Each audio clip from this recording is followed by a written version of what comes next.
On n'a pas tous les jours 20 ans, alors pour l'occasion, le Scénic présente une 4e génération en totale rupture avec le modèle précédent.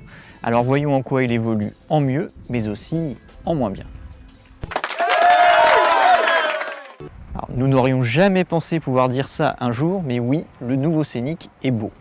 Entre la garde au sol rehaussée de 4 cm, la ceinture de caisse en vague, les porte-à-faux courts ou le toit biton sur les finitions hautes, le Scénic démode la quasi-totalité de ses concurrents.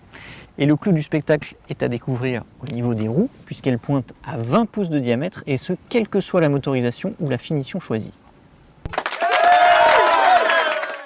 Alors avec ces jolies roues de 20 pouces, on aurait pu craindre un confort dégradé, mais finalement non.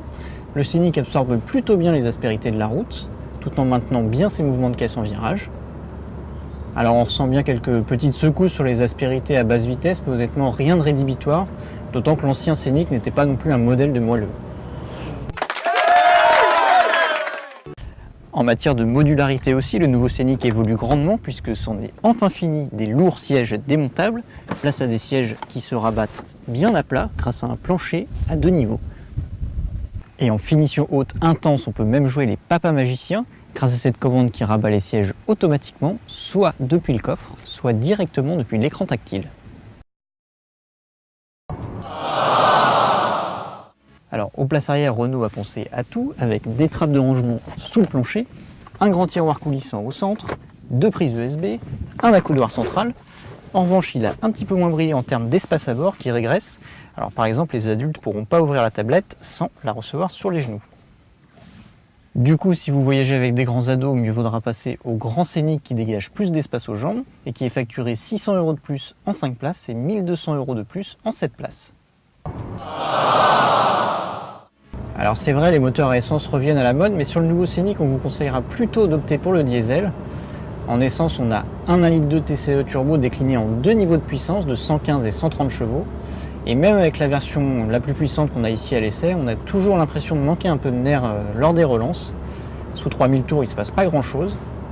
Alors, autre avantage du diesel, c'est de pouvoir disposer de la boîte EDC à double embrayage, alors que sur l'essence, il faudra attendre 2017 pour pouvoir en profiter. Le nouveau Scénic récupère la plateforme des Mégane, Talisman et Espace, ce qui veut dire qu'il partage pas mal d'équipements technologiques avec elle.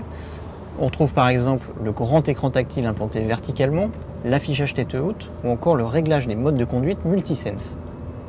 En revanche, il est le seul à proposer aussi un freinage d'urgence automatique en ville, actif entre 7 et 60 km/h, ainsi qu'une aide active au maintien dans la voie.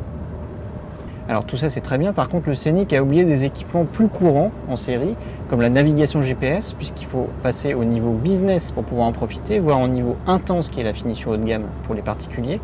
Alors c'est vrai que Renault nous avait pas vraiment habitués à ça, puisque ça a été un des premiers constructeurs à proposer de série la navigation GPS sur une Clio milieu de gamme. Bon, du coup on sait pas trop où on va, par contre on peut vous conseiller d'aller faire un tour sur le site web de largus.fr pour retrouver tous les essais détaillés du Scénic en version essence, diesel et même hybride assist. Allez, à bientôt!